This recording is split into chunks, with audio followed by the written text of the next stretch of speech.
say that, yeah, when we started this project over a year ago now, I really think this isn't just my opinion, but of a lot of the nonprofits I work with, parents that I work with, that trust and the relationship between the district and parents of children with special needs had probably hit an all-time low. And the collaboration and the goodwill that we've seen from the district since that time has just been outstanding. And really none of the progress that we've seen to date would have been possible without Dr. Robertson's work. He's been a tremendous partner in all of this. And he and I are also now co-leaders, or I don't know what, of the Chattanooga 2.0's action team on inclusive education and opportunity. So you see sort of more parts of the community becoming involved in all of this.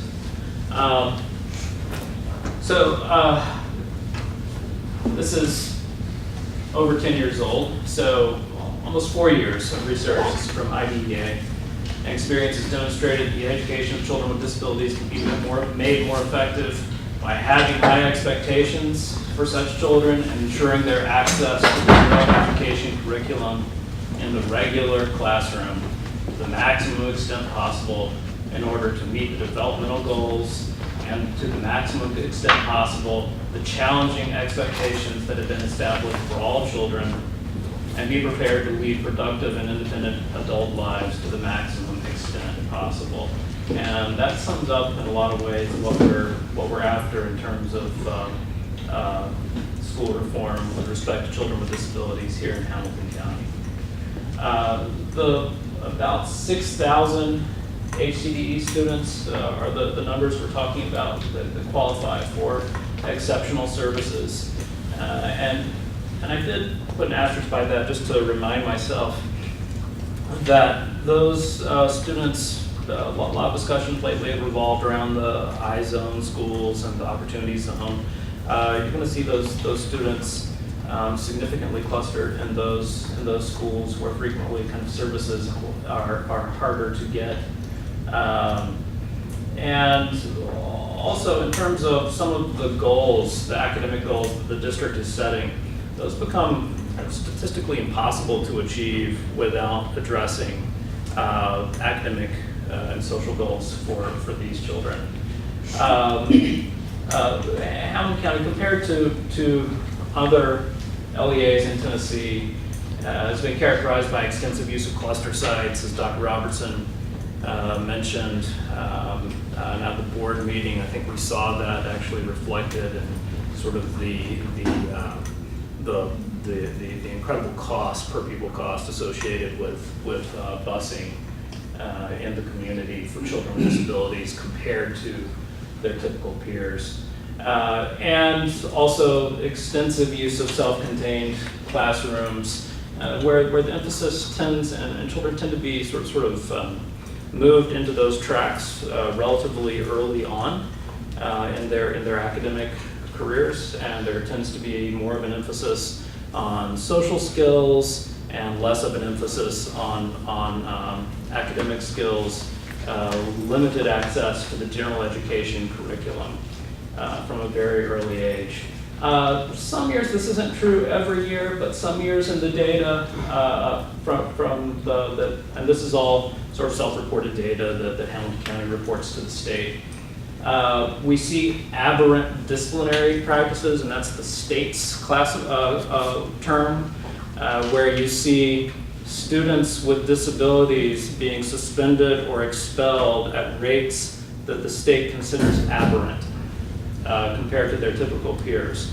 The really tragic thing is that when you drill down into the data one layer deeper and disaggregate that aberrancy by race,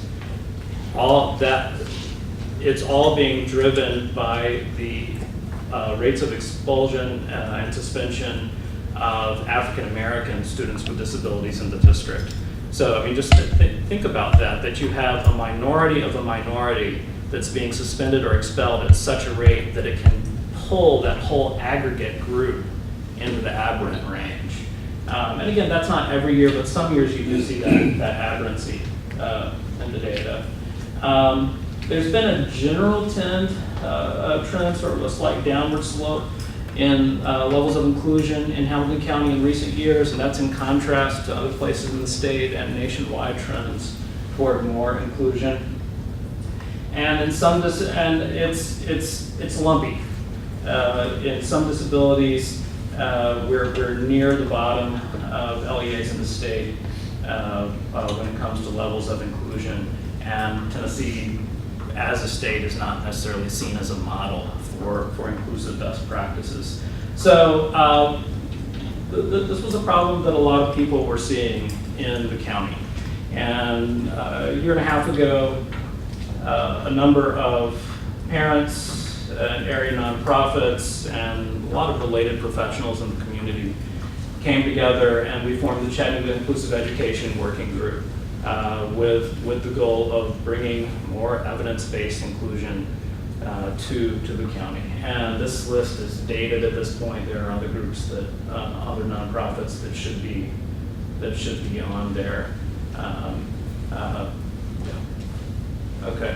So what's the solution? Evidence-based inclusion. I always emphasize the evidence-based part.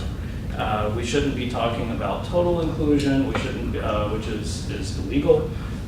We shouldn't be talking about inclusion for its own sake. We should be talking about inclusion that benefits all children, and very carefully. The model we're after reconceptualizes special education as a range of services to guide children with exceptional needs to academic, social, and behavioral success, not as a place where children are sent. And I think we're already seeing some of that positive movement in Hamilton County. It presumes competence in all children, and I think that really echoes the language of IDEA. This is language I learned from the Down syndrome community: presume competence. And what many of us have essentially been asking for is, don't segregate my child in the self-contained classroom with limited access to the gen ed curriculum. Give my child the opportunity to fail. Give them the opportunity to fail. Have high expectations and hold them to high standards. Grouping children in the classroom by age, not by ability. Providing for needs-specific sports for every child, offers every child an academic curriculum. So instead of having an alternate curriculum or no curriculum, instead really focus on appropriate modifications and accommodations to the gen ed curriculum. And really unique opportunities for socialization. There's a lot of research on this in terms of the benefits for children with disabilities, and those benefits are academic, and they are social, and they are lifelong. These are not sort of short-term benefits. We actually sort of see long-range benefits in terms of adult levels of engagement in the community as adults, friendship, happiness. This kind of thing leads to long-term success. And if you think about sort of cumulatively what that means for a community, especially when we see certain parts of our community which are focused on serving adults with disabilities kind of at and over capacity and really struggling to keep up, we can help on the front end with that. And this is true across age groups, across disabilities, levels of disability, gender, socioeconomic status, and so forth. Other studies have shown all kinds of benefits from inclusion in terms of adaptive behavior, basic skills, increased social interaction, improved social skills, greater incidence of friendship.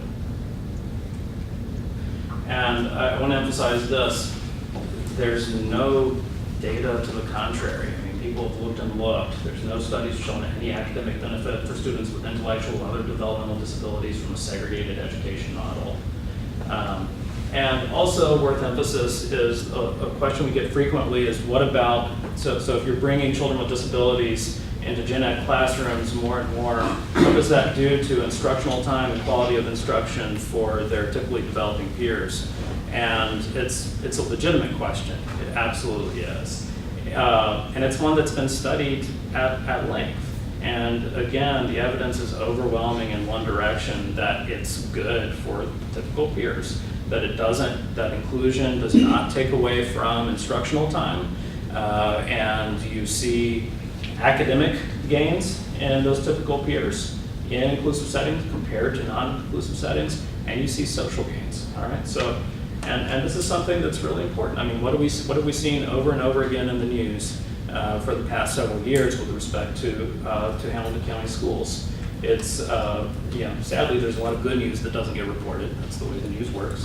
But the bad news has been two things: academic underperformance and bullying. This is an answer. And it can work. Just a few examples, and we've spent multiple representatives, not just from those nonprofits that you saw, but from the districts. We've gone up together in groups on multiple occasions to Franklin and to Nashville, and but again, this is taken from. I can talk some about those visits and what we've learned, but a few things that we can take away from the state's data. A student with autism in Williamson County is which is Franklin, is more than 4 times as likely to spend a significant portion of the day in the general education classroom compared to a student with the same diagnosis in Hamilton County. A student with an intellectual disability in Metro Nashville is about twice as likely to spend a significant portion of the day in the general classroom compared to a student with the same diagnosis in Hamilton County. And I'm using a significant portion of the day. I'm talking about sort of greater than or less than 40% of the day, which is one of the ways that the state divvies up that data.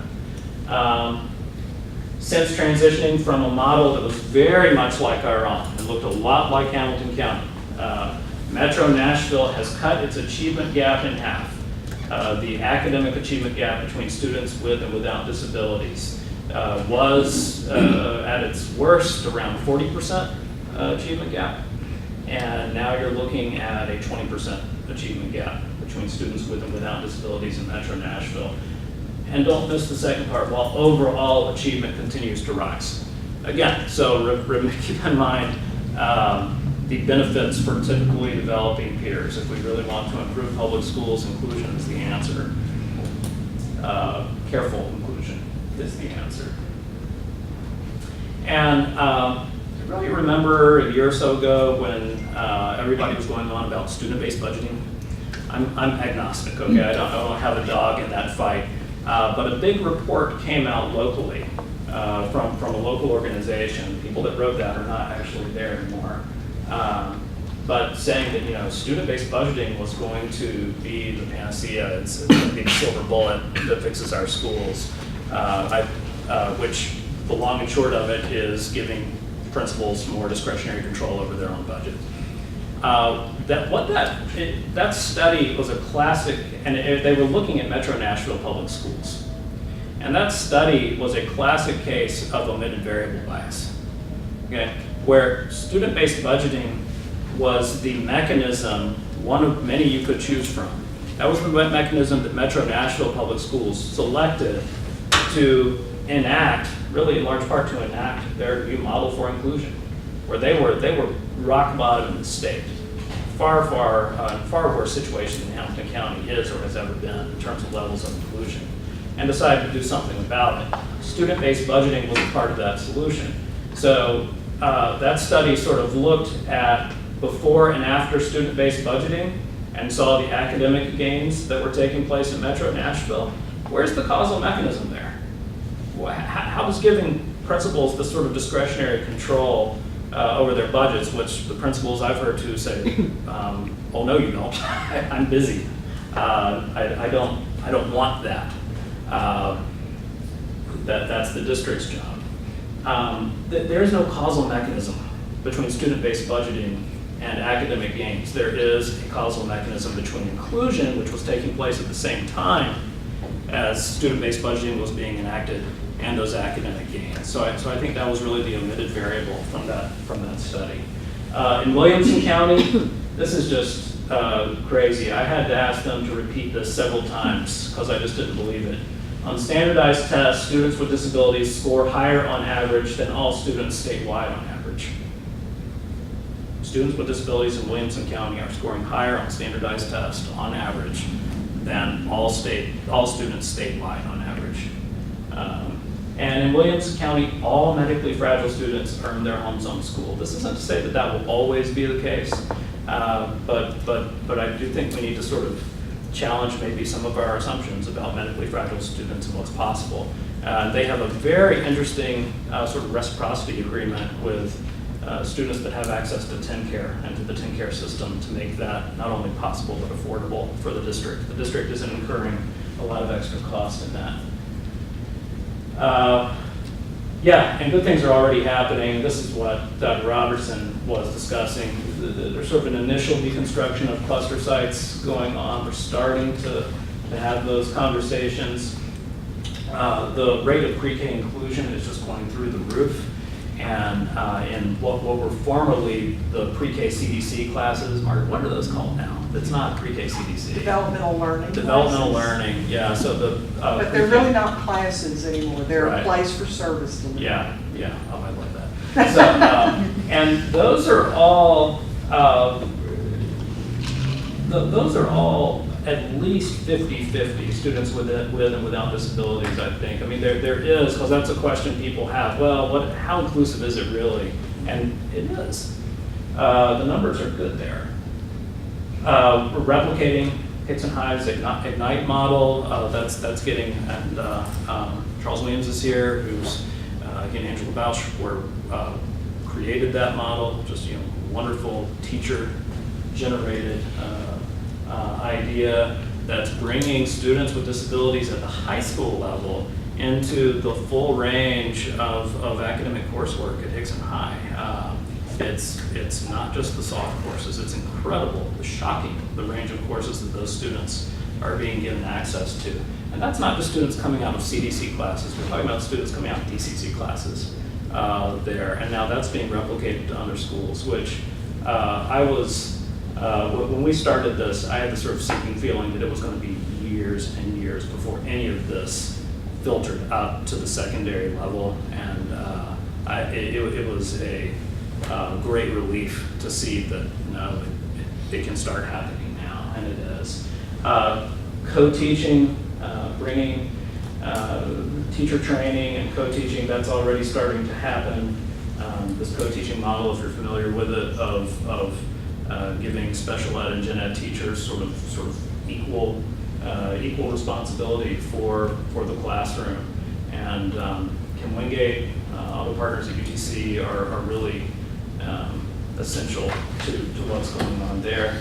And then parent community outreach, that's also a big part of this. What we learned from other districts was that if you're not proactive in letting parents, teachers, the community know what's going on, that all kinds of misconceptions are going to pop up. People are going to assume the worst. You're going to take services away from my child. You're going to do what? You're going to throw them into the wolf den that is the sort of general educated. No. So proactive communication and telling this story as it should be told is really key. What's next? Oh, this is my opinion. Metro Nashville and Williamson County both have 3-year plans that really get down into the nitty-gritty of things like bus routes, where you need teachers, where you need parapros. It's a lot of work to put together one of these 3-year plans that works, but it's doable to really sort of recreate the system as we know it. A co-teaching academy is needed for current teachers to get both gen ed and special ed teachers ready for this and comfortable with this. And new teachers coming into the system need to understand and embrace the research. They need to understand that this is not pie in the sky. One just very fine teacher She did her training in Florida. She's at Saudi Elementary now. And Saudi is one of the bright spots that's doing this right. I mean, they're already doing a lot of these things. And she said, I never thought this was possible. This was not a part of my training. Those were her words. And she's one of the most effective, inclusive instructors probably in the county right now. At Saudi Elementary, grades 3 through 5, those kids are together all day. It's really remarkable. Yeah, and they need opportunities. New teachers need opportunities to see them succeeding in the classroom. Big picture, and I'll end here. If our current system is challenged by academic underperformance and bullying, thoughtful inclusion is the cost-effective, evidence-based centerpiece for school reform. This is an incredible bang for your buck, based on 4 decades of research. We can't reach our academic goals apart from these students. It's the right thing to do. And it can fail. And I think we cannot enter into this naively. It's possible, it's doable. We see it being done elsewhere. That doesn't mean it's easy or that it can't be done wrong. It takes a lot of preparation from a lot of folks. I'll skip this for sake of time. I put together a few slides just comparing Metro with Hamilton County. In a lot of ways, they're just kind of in a worse situation. There we go. I'll just show you this one slide, and I'll sit down. When we're talking about trends, so it could be said when we see this kind of upward trend, so this is less than 40% of the day, so Hamilton County's in red. We want to see that bar going the other direction. When we talk about trends toward more restrictive environments in Hamilton County, it could be said that we're getting, that diagnoses are changing and that you're getting more severe disabilities in the school system. And that might be true. I'd like to see the data on that, but it's still, even if that is the case, it just doesn't explain the variation across districts. I don't think there's anything sort of significantly different in the disabled student population in Metro Nashville compared to here or nationwide. It just doesn't explain the variation, but it is wise to think about with better medications, better therapies. You are getting more students in the system that maybe wouldn't have been there at all earlier, and so this problem becomes more complicated over time, but doable. So.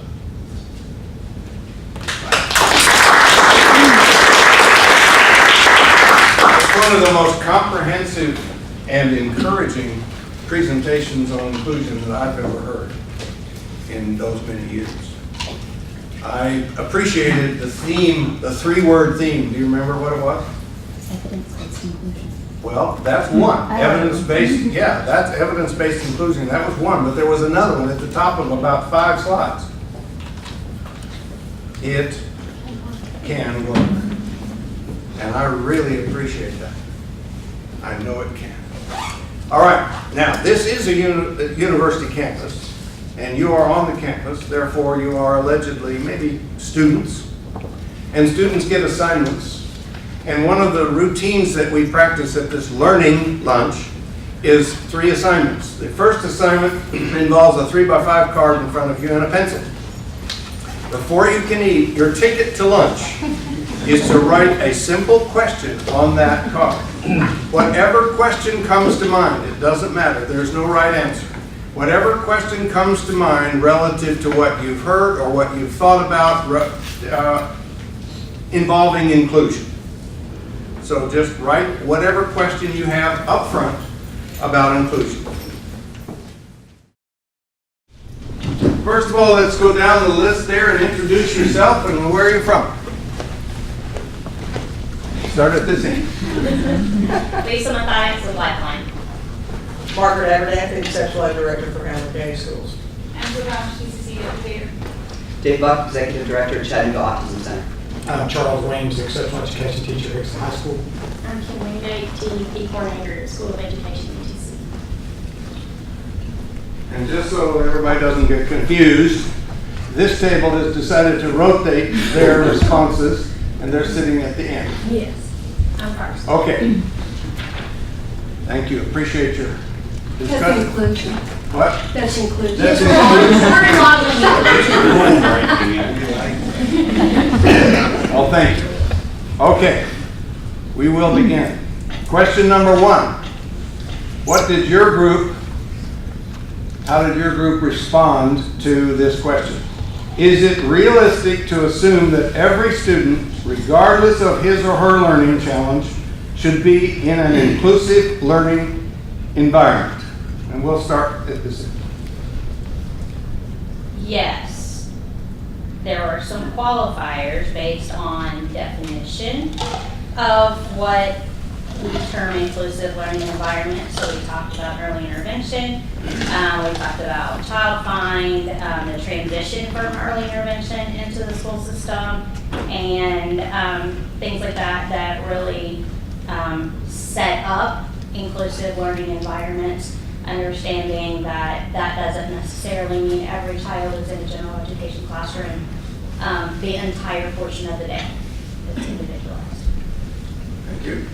I also agree, yes, with some qualifiers here. As long as that inclusive environment provides appropriate instruction to enable a child to exhibit adequate ongoing progress and receive meaningful educational benefit. How would you measure that ongoing progress? Through progress monitoring, data collection, observations. By the way, this is a whole group discussion. I forgot to tell you that if you have questions or comments you want to add from the audience, please feel free to do so.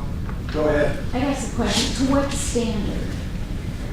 To what standard? Yes. So students in general education are Uh-huh. following the general education curriculum, have a standard, and it is the general education curriculum. When you take a child out of the general education, or off of, I should say, the general education curriculum and put them on a special ed curriculum, there isn't really a curriculum they follow. They're just progressing towards their IEP, and we show progress reports to those IEP goals. But the goals don't lead anywhere because there's not a standard, there's not a curriculum by which they're following. So how do you monitor progress? Because progress towards yourself isn't really progress. I mean, you can't measure an outcome based on that. With a general education curriculum, you can say this student achieves these things, they're now prepared for a next step. With the curriculum we have, the so-called curriculum we have for special education, it doesn't lead anywhere else. It's not designed to. So how is that meaningful progress? Well, let me make a few corrections on what you're saying. For example, in Hamilton County, our students with disabilities follow the same curriculum as general ed students do, the state standards. So we measure the state standards. So they follow the general education Yes, ma'am. curriculum. So there are not any students that follow the unique No, learning ma'am. system, for example? No, ma'am. As of when? As of this year and last year, we are following this. We've always followed the state standards. So if there is We use a an variety of IEP teaching tools to help us. So if there's an IEP that says it's following the unique learning system, that's inaccurate? We don't have any IEPs, to my knowledge, that say that, but I think we're digressing right now a little bit. Okay. All right, and by the way, we can discuss this later as we need to, or it may be addressed again in other answers to other questions. Third? We said yes. Yes. Period. Yes, period. Yes. Oh, we got done so fast. Yes. Well, I had it on there before. Yes, no, maybe. So, There's no, there's no maybe, it's just yes. okay, got it. Yeah, our answer is yes, and we underline appropriate. I mean, I think that's the thing to be focused on. There should be appropriate inclusion opportunities available for every student. Yes, and how would you measure appropriate? Right, I think you, like Deborah was saying, you want to have it against the state standard or some standard that all the students are up against so you can see where you're at. The other thing I might add to that, though, is if you wanted to add additional goals on top of that, I'm not saying remove that or instead of, but also someone might want to add in living skill goals or job goals or career goals or something like that. I think those would be neat to add in as well, but not instead of. Okay? We said yes, but we say it with the understanding of knowing what least restrictive environment means. I think that's a big key in education is what is that student's individual least restrictive environment. And we feel like the students need to be in an inclusive setting to the extent that their least restrictive environment allows them to be in. And there are so many factors that go into that. And least restrictive environment, in our opinion, is not just a physical setting.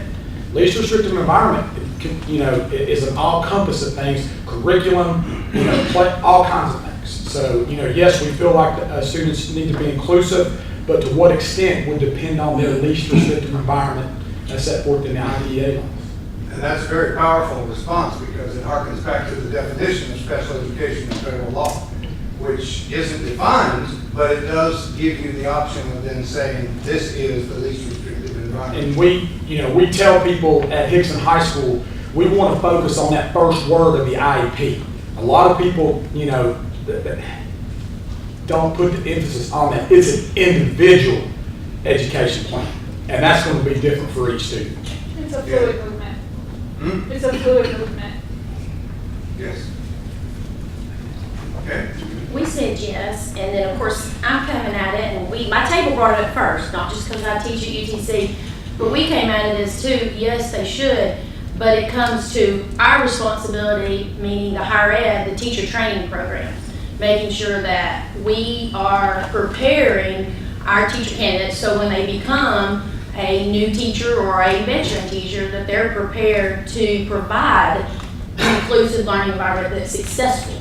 So then if we provide an environment that's successful, then yes, it makes it so easy to say yes very boldly, I think. And so if we take that responsibility, already in the last year, have just, they're gonna laugh, bonding that Cal and Justin and Margaret and all of us have been doing, I think it's already showing how we're trying to work toward that, making sure that we're moving toward that model to make sure our teachers are prepared because they set that environment, which makes the yes easier, to do. So Your response suggests that we still have a ways to go. I think that I think it can't be just like that, but I think we're in a very positive movement toward making sure we've been doing it, but I think we can do a better job. There's always room for improvement, and so I think it's a collaboration process that we are, and that we are making sure we're making changes to make sure here at the higher level, the teacher training level, that we're giving those opportunities. And so I think that's very important. I come from that view as a professional, and then I can view that there as a parent. What Kel said earlier, I'm the parent with I had twins, they're 5. Most of you know that. They were in inclusion setting their first 5 years of life. They were in kindergarten this year. They were with Samuel in class, they were with Colson in class. My children, academically, when they did their pre-K, their kindergarten ready center, they excelled. So when I'm a parent, as a parent and professional, we would say there was nothing about inclusion that hindered my children. So I think yes to this, but I think the training has a lot to do with it as well. Something that's on my mind a lot in terms of teacher preparation is how do you make that turn in the minds of teachers of seeing students with disabilities in your classroom not as a liability but as an asset, and not in a pie in the sky kind of way, but this is based in research. It's not easy, but it works. How do you do that? The key word, one of the famous words, is differentiated instruction. Yeah. When I say that to my students, or when we bring that up, they kind of look at me like, how in the world am I going to do that? Yeah. Especially when they're 22 years old and they're like, how am I going to even survive in classroom management? And certainly, how am I going to handle with a child with this disability, a child that's gifted, a child that, so I think it's just, for us, I'm going to speak for UTC, we are starting a residency program. It's a whole year with collaboration, and I think that's important because it's more hands-on, and we're also strategically looking at work field experiences in the inclusion setting, and opening that door to allow them to see. Our comments in our biggest, my twins are 5 years old. They're probably more comfortable with a child with special needs than I am. And you know why? Because they're with them every day, and it's their exposure, comfort, and so I would so say that. I mean, Colson's one of our best friends, and we see them both socially and outside and in school. So I think that's important for our teacher candidates, is that exposure to be able to just be in a room and see it's okay. It's not that much different. And to see excellent teachers going to Saudi, because Kim and I know each other personally, so now I'm going to call Kim, just as a side note, and see if we can come see her like in the next week. But, I think that's important. Yes. Yeah, on that point, I was just going to ask if there's any type of programming where for student teachers to go into inclusive environments and see it. We have a student teacher in our kindergarten classroom right now. Oh, And we're great. in a general education class all day, and she's in there with my son and his 2 other peers that also have IEPs, and she's in there all day, and I guess that's part of the program because she's a UTC And she's student. not, and I'll just say this, she is not a exceptional ed major. So she's a early child, and I'll also, as a side note, our early childhood program is a dual license. You don't have a choice. When you graduate from UTC, the School of Education, with your bachelor's of science, it's in early childhood and early childhood special. It's been that way for at least, about 12 or 13 years. But like this student, for example, she's not even a special ed major. So she's just an early childhood major, but her experience is going to completely be in that inclusion state. Not all of them are, because it just depends on where they can be placed. But I think that's important for us, and I think that's something we've been doing well, is having that dual license. People ask us across the state, well, why do you do that? And I'm like, because everyone, I don't care where you get a job, you're going to teach and work with a child with special need. Maybe it's a learning disability, maybe it's Down syndrome, whatever it is, they're still going to be faced with that. And that's called inclusive teacher education. Yes.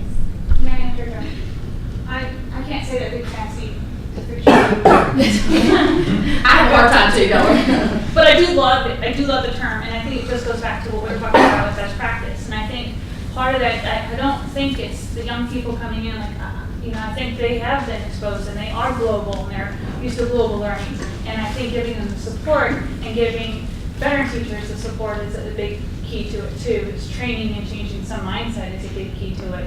And maybe changing a little bit how teachers are evaluated so that it could be comprehensive and where it's just the norm. So I think support and training is a large part of how we make that happen. Yeah, I was thinking about the training is one aspect of it, it's easier to control. But then the culture change, where some of the veteran teachers or other people who might not be on board right away, if there can be acknowledgement and a spotlight on the successful teachers who are doing it well, then that could be something to aspire to. I want to be like that person who got this award, who has people respecting that individual, and that becomes the norm. That's what we need to aspire to. But I don't know how to set that up in schools necessarily. I think it goes partly back to how we change evaluating teachers. There's a large part of this, so much hinges on certain parts of that, and maybe taking a look at that so that you can have the freedom to teach and the freedom to use evidence-based practices and the freedom to use best practice. Because honestly, as a regular education teacher and as an exceptional education teacher, it really is not terribly different. It's really best practice. And I think just coming to that understanding and understanding each individual will help with that. And our students are coming up, and they're our future, they're our leaders, and they're coming up with the expectation that this is the norm, and that's the way it should be. And I think that will lead into, My experience supports what you've said. 2 more comments. Can I just interject, at UTC, about 13% of our students are students with disabilities. And so we are not required to do modifications, we are required to do reasonable accommodations. But when we have a student that comes that says they need an accommodation and they're struggling in a course, the first thing we're starting to look at is the way that course is designed. So it's not really, that's part of it too. It's not just the teacher training, but it's also course design. And that's where that differentiated instruction comes from, is how do we design this course so it's accessible to all of the students who are in the class. So we're not having to make one-off accommodations for one particular student. If we make the course more accessible, then it benefits all of the students. delivery modification and those sorts of things. Carmen, you? I've lost my train of thought. Okay. I'm sorry. That's fine. All right, let's move on to question number 2. How is the education of a student with a disability different from the education of students without disabilities? Can the educational and socio-emotional needs of both types of students be met in the same classroom? Now, we've been addressing this issue kind of from the side, but let's talk about it directly. The education of a student with a disability is really not significantly different from the education of students without disabilities. Their level of supports might be necessary, their accommodations level might, we might need to look at that, related services might need to be different, but the education in and of itself, when our goal is the same, are not significantly different. Can educational and socio-emotional needs of both types be met in the same classroom? Yes. I have an 18-year-old who has significant disabilities, fully included in general ed environment, and has been since kindergarten. And her levels of services have changed throughout the years. But her inclusion has not, and her level of success is right there amongst other peers. Yes, I think they can be met. I do think the law in on itself dictates that a student with a disability has an individualized education plan, where a general education student does not necessarily have that degree of planning for their education. But yes, the differentiation of instruction, the accommodations, the modification, meeting the unique individual needs of the student with a disability, even understanding, before you can meet it, you have to be able to understand the unique strengths and challenges that the individual student has. And if we can do that and we can provide those supports in the classroom, I think definitely their needs can be met. I've always been intrigued by that word unique. And I guess early on, I was tempted to think that unique only applied to kids in special ed because that was in the law. But isn't every student in every classroom, general or special, deserving of a unique education to meet their individualized needs? Absolutely. And in public education, we provide a free appropriate public education for every student in Hamilton County schools. The difference is that in addition to the general ed setting for students with disabilities, we have the individual education plan to add to that free appropriate public education. Okay, thank you. Well, you took my answer, so. It's always- You get yes again. And that's what we were saying. We were saying it is individualized for each student anyway. The difference is if you need an IEP or an individualized education plan, that is set forth to look at your strengths and weaknesses and build upon those weaknesses to kind of level the playing field. The idea isn't so much in our mind that there's this group and that group. There's a group of students and each student needs some, regular education student will also need modification of some sort at some point in time. So it goes back to the fancy D word and the evidence-based best practice, and it's best practice across the board. So when you're doing that, you are individualizing in some way at some point in time for each student. You don't necessarily need the legal document for every student. You need it for certain students that have meet those eligibility. And that's, again, it's just a kind of level the playing field. Good. And then as far as the schooling that we operate under was set up for basically assimilation if you go and research it. So if you don't get that level of socialization in school, where would they get it?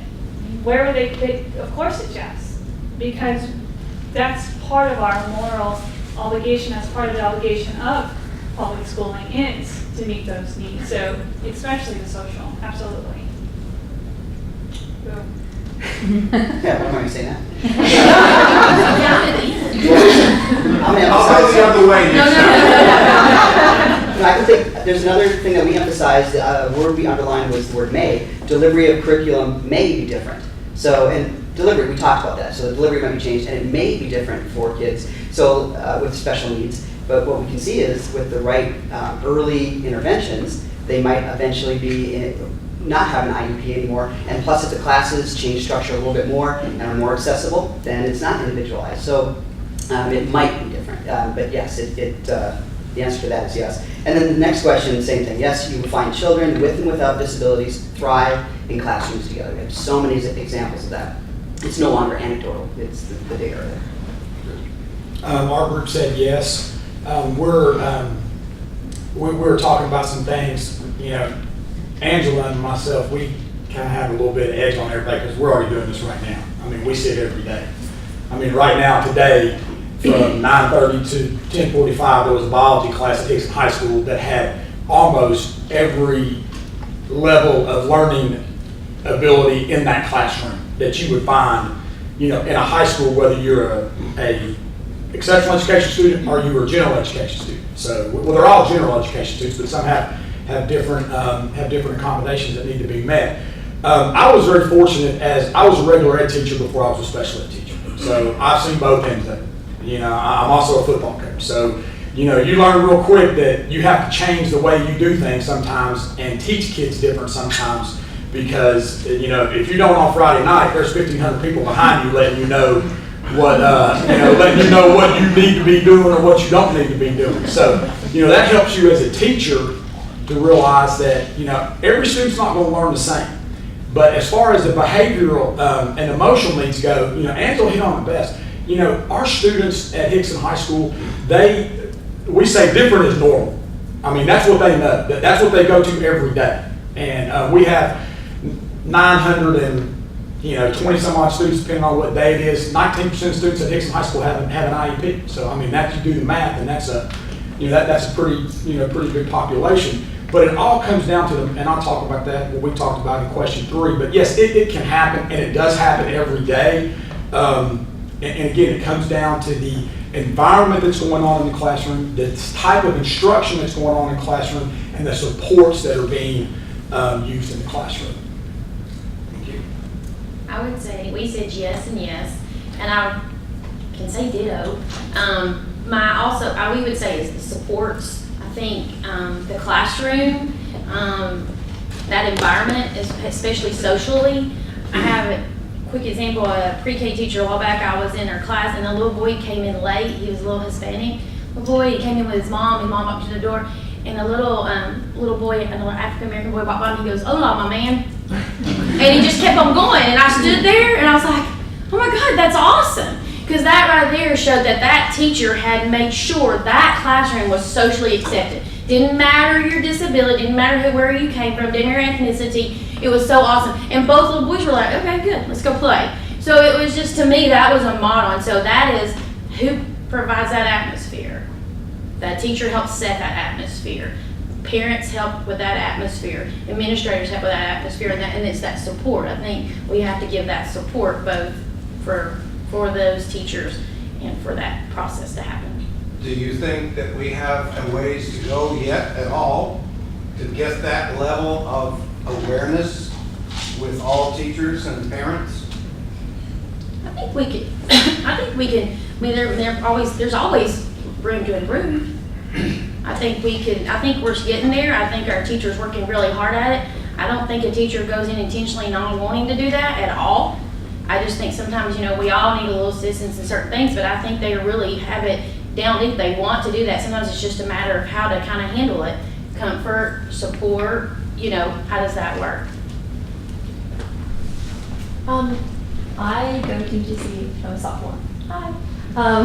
My roommate has a reading disability, and so like she went to the Disability Resource Center and they like gave her a little pen that like reads your notes. Very cool. But so she like gets the help that she needs, which is awesome, and she can like stay like with what she needs to do in all her classes. But she like, I was just reading the socio-emotional needs. She like feels that she's falling behind sometimes, and she does get upset. Like even though she gets the resources, she's still like sad. She's like, I can't keep up. Like she had to drop a math class because she couldn't do her math class and her Spanish class just because it's like a lot for her. So like my question is, and that can be like also used in like high schools and elementary, like all spectrums. How do you like make sure that the students with disabilities don't feel like their emotional needs are also being like forgotten, I suppose? You develop those before with your students. When you know your students, you know what their needs are, you know their emotional needs, you know their academic needs, and you bridge that gap. And you might do that just in making them feel comfortable with themselves. We have to live in our own skin, and I think it's having them get to the point where they can live in their own skin and be proud of whoever they are is a good place to start. And you can do that just through conversations, you can do that through counseling, you can do that through social skills development, you can do that through all sorts of different methods. So I think it's just a matter of learning that it's okay to be you, it's okay to strive to be the best you. And I think that's part of it, is she needs to understand it might look different for her, and that's okay. And again, what's different is normal. Everybody has a different course. You know, at some point in time, you might have to drop a course. At some point in time, I might have to drop a course in college. It's just that's what it is. It's college. And it may be a little easier in the public school system than it is in post-secondary. But I will say in Hamilton County, we do a lot of social skills training. We do social thinking training. And especially in our high schools now, we're extending courses. For example, algebra might be algebra 1A, 1B, to give the child longer time to earn that credit. Or even a biology course might be the same way. And we do have options for our students that way. One thing I wanted to throw in though, the State Department has really worked very hard in trying to build this inclusive practice model by their terminology, all means all. And that is something that we're really pushing in Hamilton County with all of our trainings for special ed staff as well as for gen ed staff, that our special ed students are gen ed students first. And we look at them that way. And that's a new mindset that we have to have. Yeah. And everyone must change that mindset. Okay. Yeah.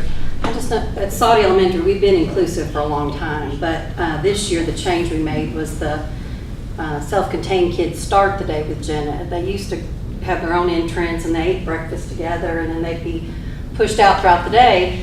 And the people who had a problem with that was the parents. When we said, listen, you're gonna drop them off like everybody else does. They're gonna eat breakfast with their peers. They're gonna go sit in the gym.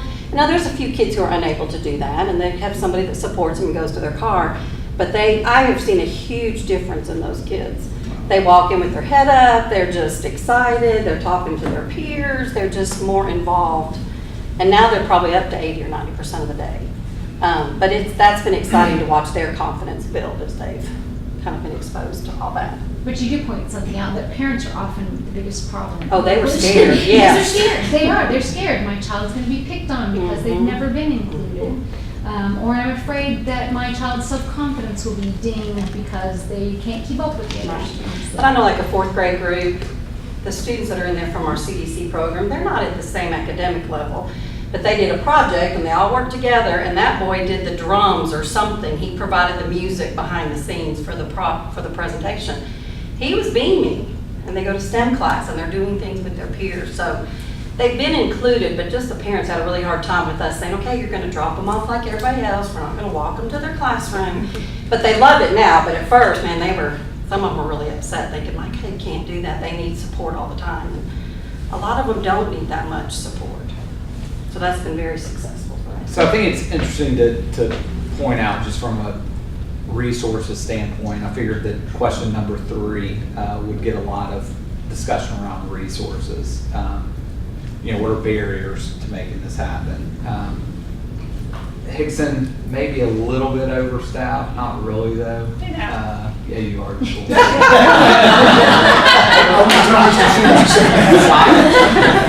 Saudi though, it's not. I mean, if you look at just trends across the district, they're stacking and they're not getting any more resources. So that begs the question for me then, what's the difference? Like what's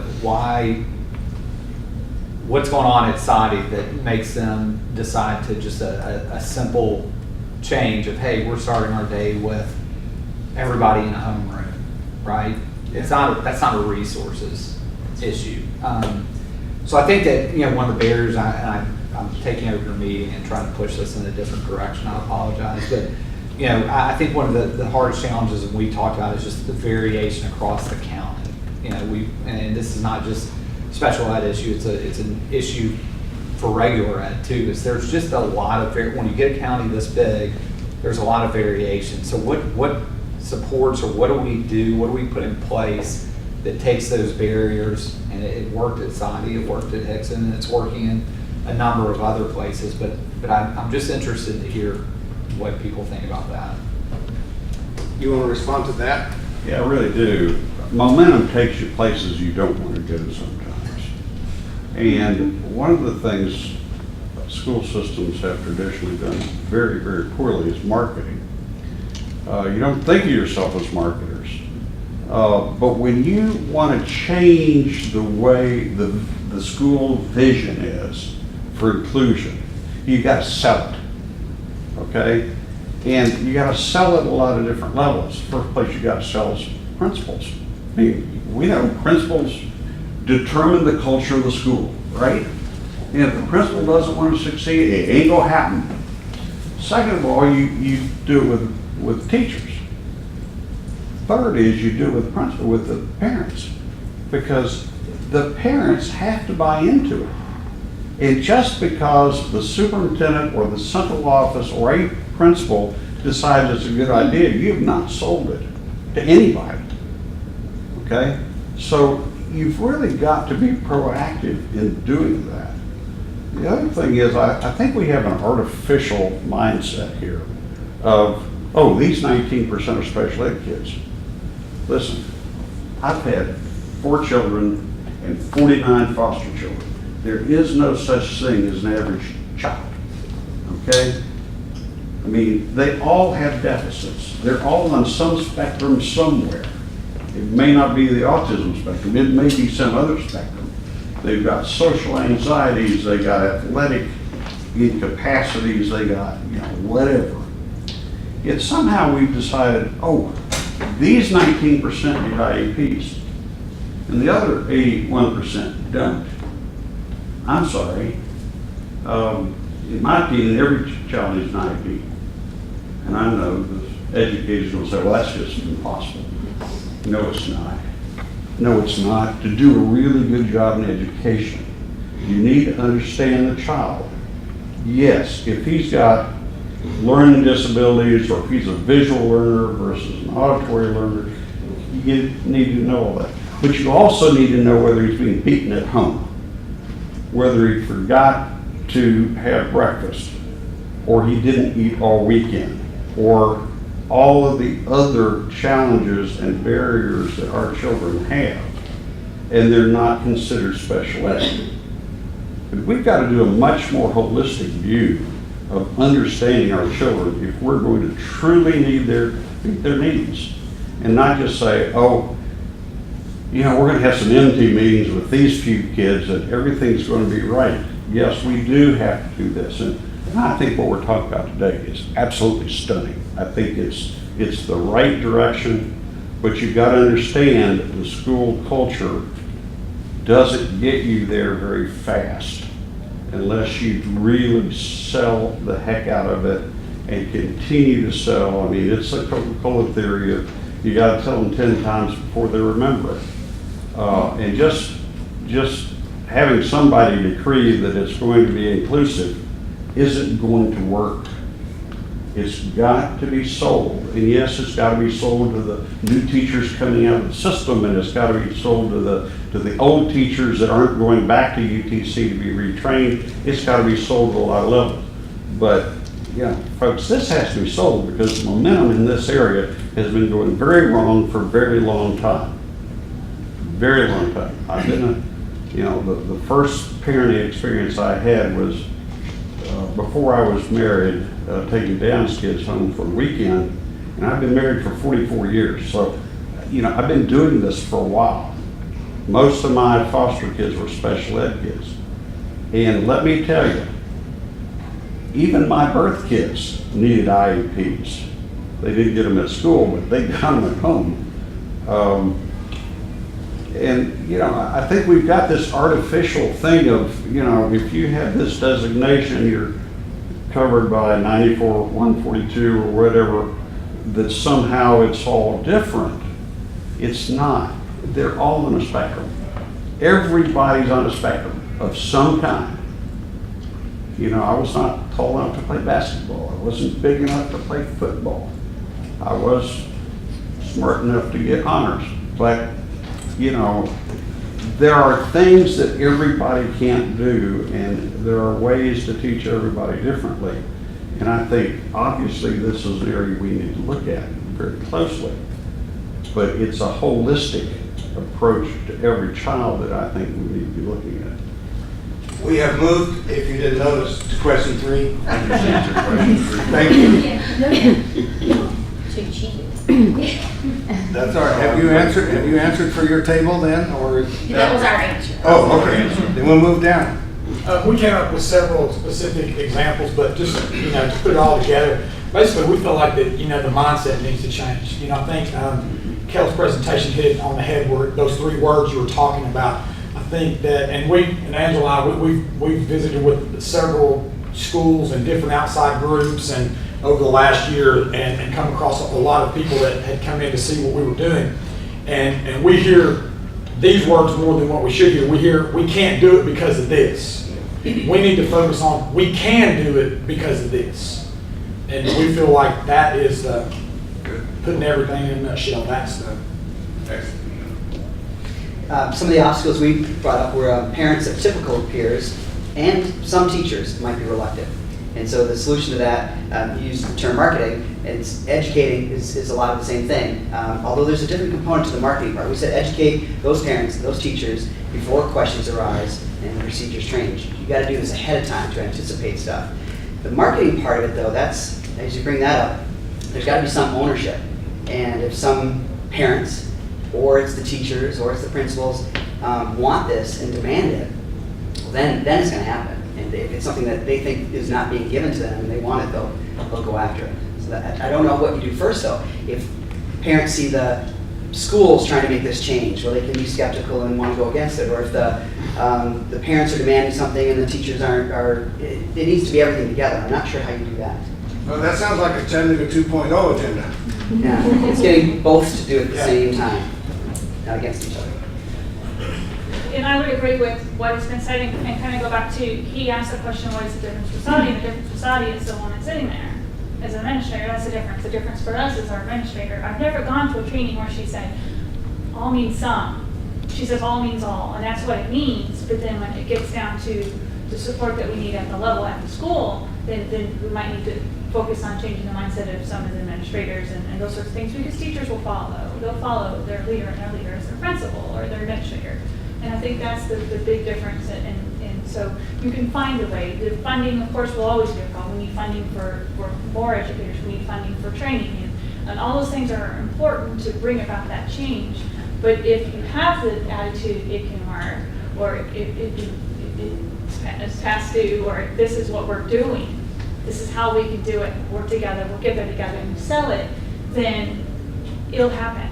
So I think once you get more administrators on board and they realize it's going to be okay and it's past due, and again, it's just evidence-based best practices anyway. Not a whole lot really needs to change. But once you have that understanding, I think it'll be a lot easier to just be the norm. Would you agree that we've had evidence-based best practices for many years? Absolutely. I've taught in 4 states and somewhere up north. And yes. And so for me, it just was logical. That's why I said earlier, it's an IEP is an education.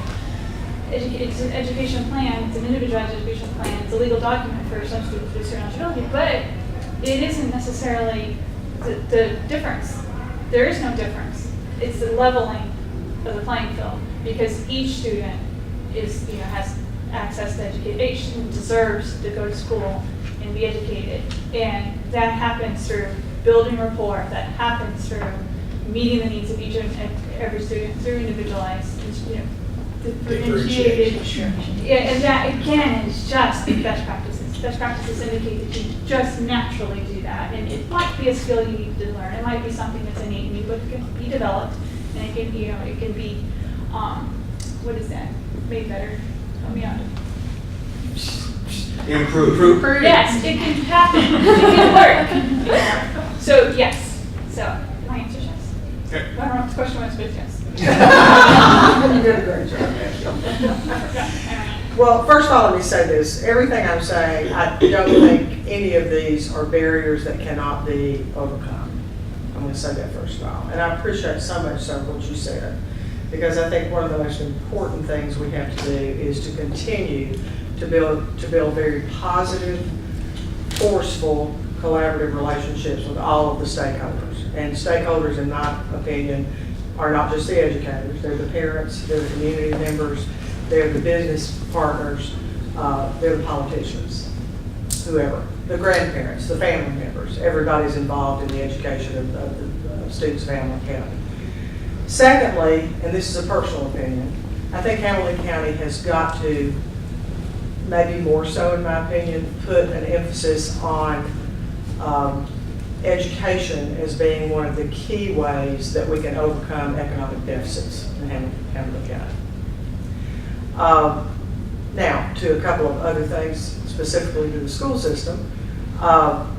Transportation, we need more flexibility in our transportation system in Hamilton County. And also, and I think the board and the system is moving in the right direction in transportation, but also in our buildings. We have very aging buildings, and many of those buildings are not handicap accessible. Is that right? Yes, and that has to change. That's amazing. Yes. And that wasn't on the questionnaire, the survey. But I mean, that has to change. That was not one of the things on the survey. Yeah, and I'm not faulting the system for that. It's just that, and they are moving in a positive direction to combine buildings and build new buildings. But again, that's an economic input for that. So those are just a few things I think are very important things. Thank you. Finally? We talked a little bit of the variation of practices and culture between schools. We also talked about the physical spaces and accessibility, the lack of support in the classroom for general education and knowledge and training there. We talked about training of existing teachers and preparation programs, not just the theory, but also practical application. And from a standpoint for what I do, I hear from a lot of families, and I think one of the major barriers that we have is the lack of faith on behalf of our families in the system. And that is going to be a significant barrier to overcome, not just through awareness, but education and understanding that a culture shift is coming, and this is what it's going to look like, and here's how we're going to go about it, so that parents are part of the team and are not pushing back just because they don't understand what's happening to them. Well, I think Kim pointed out something great. She said her kids are probably more comfortable with a child with disabilities than she is, or than any of us in this room are, because we were not exposed at a young age. And so if you don't educate these parents, they're going to say, what are you taking from my kid? You know, you're taking resources from me. And so you have to start there, and you have to start there. I have a question. You know, I go back to Justin and ask the question. I'm sometimes a very practical person, because I know he's taking notes, and technically we can all leave and he has to go figure this out. No, I'm kidding. Actually, technically I have to go. I might have to, but I guess where I'm coming from in that point, we can all say it's important, we know, but I go back to kind of what we do with our teacher candidates. Y'all ask me, how do we do it? Well, it's exposure. I mean, I know logistics and I know marketers, we like Kim, logistics, think about that. I'm thinking, is there a possible way that our teachers, so they're not nervous, can go visit Saudi every once in a while? Can they visit Hickson? Because it is scary as a teacher. I was there, I taught, and they told me I was going to be the inclusion teacher because I've been teaching my second year and nobody on my team wanted to do it. You know, and this was a long time ago, and it was in Georgia, wasn't in Tennessee. But I didn't know. I mean, I said, okay, but it's maybe would have kind of exposed me to it, even if I got to just see it for 30 minutes one day. And I could see another early childhood teacher doing it, or I could see another high school teacher doing it. Just for a few minutes, that might help my comfort level, or at least my willingness to accept it. I know that's a lot of logistics. But I part of that, know. it doesn't always have to be on the schools too. There's other organizations in here that should be able to help your students with that. They can come to the Autism Center, and we can find different ways for them to be exposed to kids on the autism spectrum, Down Syndrome Society, right? And other organizations who are out here, we should also be able to help with that. So the community can also. But you're letting the teachers that are actually in the building. I mean, I feel like we're doing a better job in exposing our teacher candidates, but the teachers, you know, because I think that's where Margaret and all y'all were saying that as a teacher, if you're coming in and saying, hey, this is kind of, sell it, not tell it, but, okay, but can you sell it to me a little bit more, So we've done that. I think we've done it on the opposite end of what you're saying. I think you're making a good point. We've sent teachers that are interested, you know what I mean? Yeah. To Sadie and to Hickson, teachers that want to take that stuff. But I think what you're saying is it's important to also get the opposite end of ones that are maybe a little bit unwilling. We need to start sending them to see the bride. Because somebody always used to tell me, if there was somebody giving you a real hard time about something, ask them to be on your committee. Because then, then you kind of expose them to that. Whether they at the end of the day, they may not still totally get on board, but at least they kind of see where you're coming from, So I guess that's where I'm, the part, yeah. I wrote down here while everybody was talking, I said, resistance always stems from fear. What we don't understand is fear we will fail. And I think that's what you're saying. I think we're no different as adults, educators, as students. They will resist something if they don't understand it, because underneath that, they fear failure, mostly. So I think when we're talking about building and bringing about inclusion, I think we have to educate all stakeholders, as I heard someone said. But I think being a person that was trained under Dr. Tucker, and collaboration and cooperation was drilled into us. I really do think that is the key, is that when we are collaboratively working and we are cooperatively working with each other, because let's face it, when we were talking, we all got in it, whether you're a special ed or whether you're a general ed. We got into this profession because we believe in kids. We like kids, we think they are our future, and we have hope for them. So I think we are more alike than we are different. And when we forget that we don't teach a subject, but we teach children, I think we'll move it faster. Also is I think that it makes sense that if we have extra needs, we're going to need extra hands.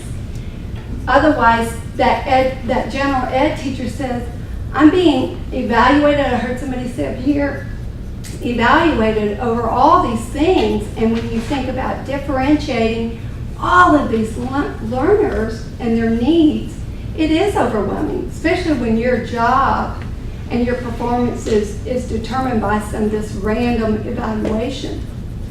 Extra needs, extra hands, and what happens with that, I think, the beauty, and I've seen it, I'm in a school right now, that there is a special ed person that works co-teaching with every grade level. And it's beautiful because there is now a better understanding of these two teachers who both have maybe different training in what their subject matter, but they have a common interest and goal, which is to educate children. They also have a better perspective of what each other do and of special ed versus that's your problem. It ain't mine. I'm here to teach math. I think it really creates a real beautiful, beautiful thing, and ultimately the benefactor or beneficiary is the student. So, I think there's hope. I've seen it. I'm excited about what I hear going on at Hickson High School. I think the logistics is when you have a kid and they're shut down and they're resistant, what do you do to try to get them to move forward? And I think like Margaret said, I think we all have to invest in it. I mean, it's easy for us to say that but I mean, I feel like even from the School of Education, we need to take more ownership in trying to assist Margaret or Justin or anybody else in the school system, because sometimes, we can sit back and say, this is what happens, but we have to help too, or if we can help, not get in the way. I don't get in the way, Justin, but, help if there's that part, because it is a lot. And fear goes with all. I rarely sit across the table from a parent that I don't try to remember that I'm a parent first. And every parent, whether they, as Oprah says, when you know better, you do better. Not every parent comes to the table with the same skill sets, the same advantage, the same, same lifestyle. But in their heart of hearts, even in their aggression, it's because they care about the kid at some level. And we have to respect that and work with that and honor that. And I think that comes from where I will forever be grateful for my training of collaboration. I think, People don't hear you if you don't. I think all of us have expressed, whether we've said it out loud or in our actions today, that no one in this room knows everything about what we should be doing. And as long as we're willing to work together, this is going to work. But we've got to be willing to listen, and we've got to be able to understand what we don't understand, and be willing to learn more so that we can work together for our children. Amen. Absolutely. Did you want to make a comment? Yeah, I'd say one last thing, because I think this, one thing I've learned in the past year and a half is that when Pete Cooper speaks, you're a fool not to listen. About, sort of attitudes, interests, and training are three things I want to mention quickly.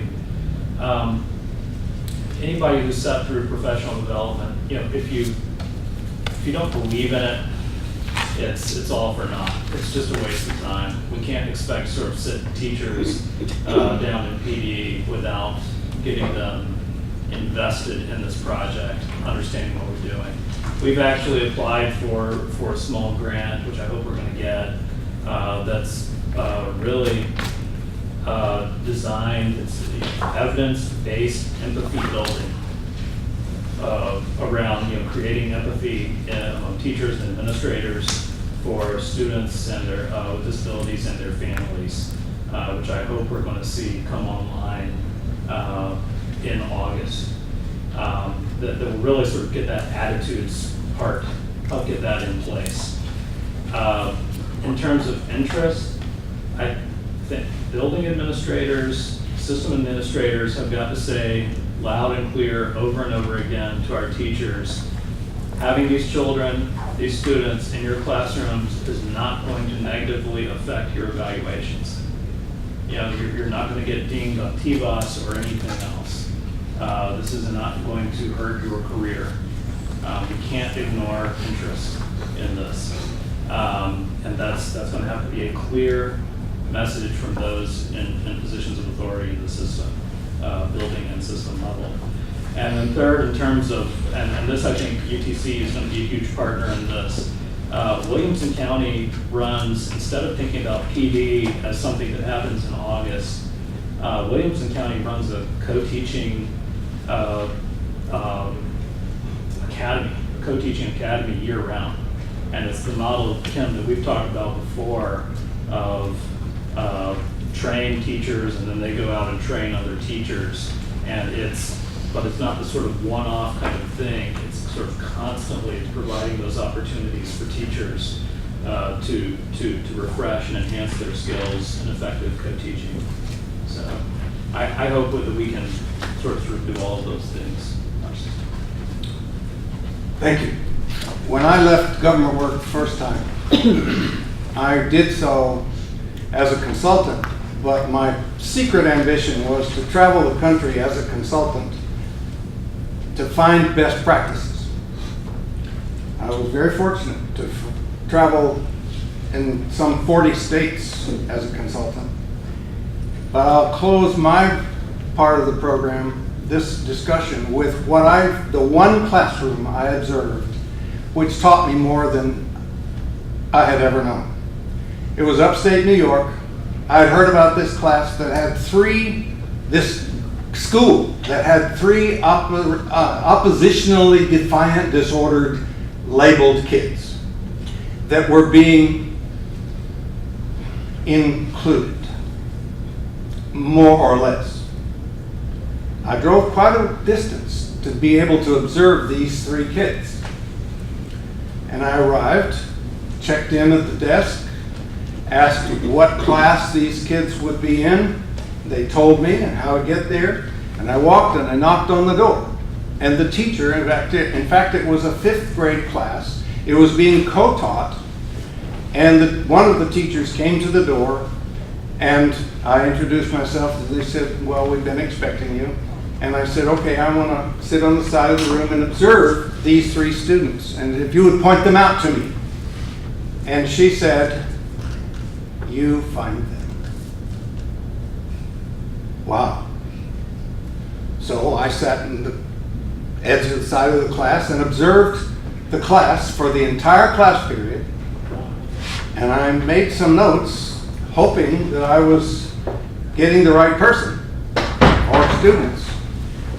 And at the end of the class, she said, well, who do you think they are? And I said, how about so-and-so? No. Well, so-and-so? No. Well, I know it's this one. No. Well, who are they? I'm not going to tell you. These three students had been assessed and determined on the basis of observation and assessment to be oppositionally defiant. This whole ODD spells odd. Officially.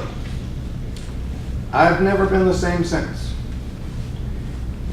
That class was an incredible example of inclusive instruction. There were groups of students working on projects. One of them was working on a project for NASA. Another one was preparing a play that they were going to put on for the parents in the community. Another one was doing kind of traditional academic work over at the side of the room. I couldn't tell which student was which. That's just one example of things that we have all seen. We, what? Can do it. Okay, I want to thank you all so much. You have one last assignment. Where's that sheet of paper? You can't leave the room without filling out this one last assignment, which is literally just 2 questions.